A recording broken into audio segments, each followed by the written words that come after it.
يعني طبعا يعني سعيد أعبر عن سعادتي بالمشاركة في هذه الدورة ال28 يعني في مهرجان المسرح الدولي.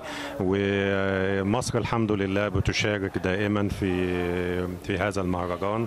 والمشاركة المسرح طبعا هو أبو الفنون، وفرصة يعني لشباب المسرحيين إن هم يعبروا عن المواهب بتاعتهم، ومن خلال طبعا يعني قصص وروايات وموضوعات جادة بتناقش طبعا يعني قضايا إنسانية.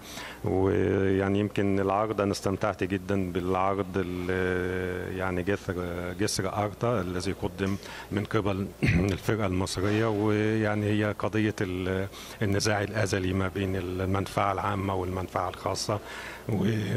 ويمكن من خلال العرض ومن خلال الأداء الجيد يعني لأعضاء الفرقة المصرية، يعني مواهب جميلة. المسرح ويمكن المهرجان بيشجع هذه المواهب. يمكن ده هنا دور المهرجان، ان هو بيعطي الفرصة للتعرف على الثقافات المختلفة من بلاد يعني مختلفة، سواء كانت بلاد عربية أو بلاد أجنبية. ودي ميزة الحقيقة أنا عبرت يعني قبل كده عنها يعني للسيد مدير المهرجان، ان ده التقاء للثقافات يعني من خلال أبو الفنون هو المسرح يعني.